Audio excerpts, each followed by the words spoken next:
அனைவருக்கும் வணக்கம். அன்றாட வாழ்க்கையில் நம்ம ஒவ்வொரு விதமான ப்ராப்ளத்தை ஃபேஸ் பண்ணிட்டு வந்துட்ருக்கோம்.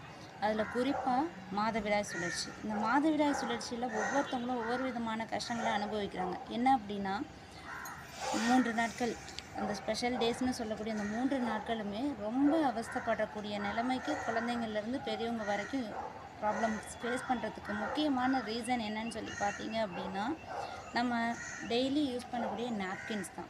இந்த நாப்கின்ஸ்னால் என்னென்ன பக்க விளைவுகள் வருது அப்படின்னு சொல்லி பார்த்தோம் அப்படின்னா, இப்போ சின்ன வயசில் ஒரு ஏஜ் அட்டெண்ட் பண்ணதுலேருந்து பிசிஓடி ப்ராப்ளமாக இருக்கட்டும், ஃபைப்ராய்டாக இருக்கட்டும், அதாவது நிறைய மல்டிப்புளாக இருக்கக்கூடிய ஃபைப்ராய்ட்ஸு, இந்த மாதிரி நிறைய விஷயங்கள் நம்ம கேட்டுட்ருக்கோம். டெய்லி நம்ம பார்த்துக்கிட்டு இருக்கோம்.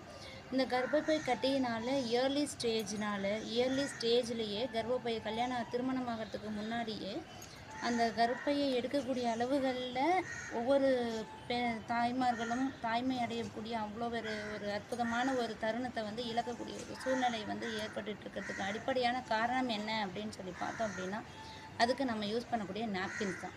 சரி, இந்த நாப்கின்ஸ்னால என்ன டிஸ்அட்வான்டேஜ் இருக்குது? அது எல்லாமே யூஸ் பண்ணால் நல்லா ஃப்ரீயாக இருக்கலாம், ரிலாக்ஸ்டாக இருக்கலாம், ரேஷஸ் ஃப்ரீயாக இருக்கலாம்னு சொல்கிறாங்க.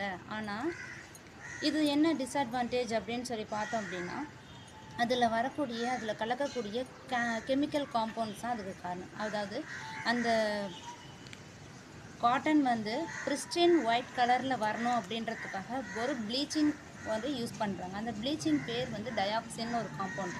அதாவது நீங்கள் சாதாரணமாக ஒரு நாப்கினில் தண்ணி ஊற்றி பாருங்கள், அதுலேருந்து கண்ணுக்கு தெரியாத ஒரு ஒரு ஆவி மாதிரி, இப்போ பனிக்காலத்தில் நம்ம வாயிலேருந்து ஒரு ஆவி வரும் இல்லைங்களா, அது மாதிரி ஒரு காம்பவுண்ட் ஒரு தண்ணி பட்டுச்சு அப்படின்னா அதுலேருந்து வரும்.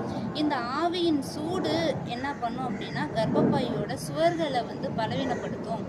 இதனால தான் நாட்பட கட்டிகளாவோ இல்லை அந்த தேவையில்லாத மலினங்கள் குப்பைகள் எல்லாம் வெளியில் போகாமல் திரும்ப யூரின் எப்படி போனால் ஹைட்ரோநெஃப்ரோசிஸ்ன்னு சொல்கிறோமோ அதே மாதிரி இந்த கர்ப்பப்பை தீட்டுக்கள் வெளியே முழுமையாக போகாமல் திரும்ப ரீகெயின் ஆகிறது தான் இந்த ஸ்டோரேஜ் ஆஃப்